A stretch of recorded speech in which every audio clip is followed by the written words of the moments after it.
Okay, so today I'm going to demo our Flawless Finish foundation. So I use Sesame, but it's awesome because we actually have sample packets. So if you already use BRI skincare, which I would say if you want to start somewhere, start with our skincare. It is just the best skincare in the world and it's what we're famous for. So, but on top of your order, you can always put one of these on, or even some consultants if you request. And I'm one of those people, will mail you some of these to try out as well. But before you start with foundation, you always want to have a clean, dry face. So I already cleaned my face this morning with my BRI routine, so my face is all ready to go for application. We do not do primers because the sole purpose of a primer is to clog pores. And we don't want to do that because we want to take care of the skin and make it super healthy. So when you're using your BRI regimen, your makeup is going to sit nicely because your skin is just super healthy. So I'm going to give you a good look at my skin close up. Right now, my skin is usually really clear. I do have a little bit of a blemish here. It's that special week of the month where sometimes hormones play a role in there. So I thought it was a good time to do a demo because I have something to cover up. But also you can see for me, I'm happy going places without any makeup on. I'm really happy in my skin right now, but I do have a little bit of a pink tone. You can just kind of see it like here and in here. That's just something I've always had. I'm just a little pink. So one thing that I love about foundation is that can even that out. So I think I was thinking before I started getting into makeup that people wear foundation. I really thought maybe just to cover up zits. I wasn't really sure.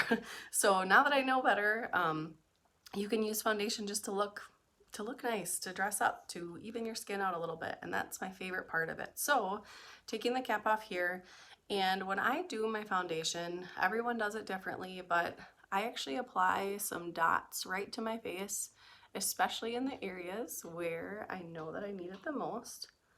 And you may find that you have a winter and a summer color. I tend to be really close to this one all year round, but I also am going to put some right over there, and I probably will have to do a little more. Our foundation is buildable and it's super light, and it does not have ingredients. You know, a lot of times people will get itchy from using foundation, and we have really clean makeup, and so most of the time people are really happy. So I also have our Flawless blending sponge, and you'll see that I'm just going to kind of go like this.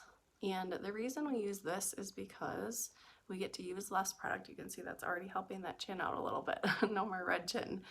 I should have probably put a little more over here on my cheeks, but I can show you how the buildableness of this works. So it blends it really nicely. If you want even lighter coverage, you can dampen your sponge, but the coverage is pretty light on the first go anyway, so I often don't dampen my sponge. I just like it. I like it darker.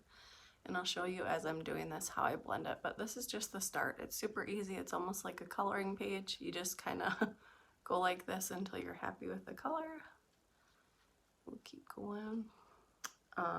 The other thing about our foundation that is really awesome is for people who tend to have struggles with breaking out because of foundations, and that is a real thing. There are some ingredients in foundations. A lot of times companies make them to sit and to make them like sit on your skin and clog pores just to make your skin appear flawless. But the problem with that is that they often can cause acne because they're clogging the pores. So ours is called non-comedogenic, and I'm gonna start using my mirror a little bit here. I like to use my camera so that you can see me looking at you, but then I also like to look in the actual mirror because sometimes it's hard, especially with the lighting I'm sitting in. So you can see already just with one layer of our Flawless Finish that I've evened out my pink, right? So what I tend to do, I always laugh at myself because then you're putting on blush and you're putting a little pink back in there, but I like to cover it all completely up just so that it's like a palette. It's a clear palette and I can get going on it. So what I tend to do, see, looking in the mirror, I can see little spots where I didn't blend.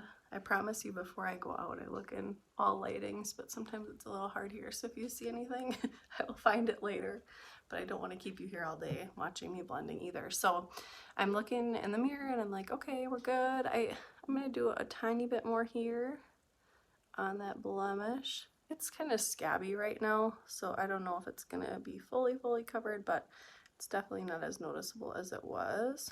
and I can do some concealer over it as well. Probably should have done that to begin with, but I thought it was small enough to get away without concealer. So I'm just doing a little bit more in a few more areas. Nothing major, but these are my areas where I'm still a little bit pink. And you can see, you know, on my neck area, if you pick the right color, you're not going to have an orange line, is what I was going to say. So that looks nice and is not a problem. I think I used to think that foundation would make me orange if I wore it, and that's not the case. I have just a few wrinkles here, and so I try to stay away from those areas if I can help it. If I need it there, then I also have my hydrating mist that I can use as a setting spray, and that helps with some of those wrinkles. But I also avoid that area if at all possible. So got another go of that, and you can continue to build if you want. Oops, I'm going to show you how I'm going to handle this differently. I kind of forgot about it again. Okay, so when I do this, when I do a spot where there is a blemish, instead of wiping the way I do to blend, I just kind of forgot that that wasn't it. I just do a little bit more like that. Okay, so you can see the difference. So instead of wiping to blend, I just kind of pat, and then it helps with that a little bit more. And I think I'm gonna be good after I set with my powder, so I think we're gonna be fine. I don't think I needed that concealer. My intuition was correct. Okay, so that's how I go with my liquid foundation, and that's how easy it is. And we have a nice color range, and if you need help getting matched, you can go ahead and ask me or whoever your consultant is, and we can go ahead and get you matched up for the right foundation. But this is how the base foundation looks.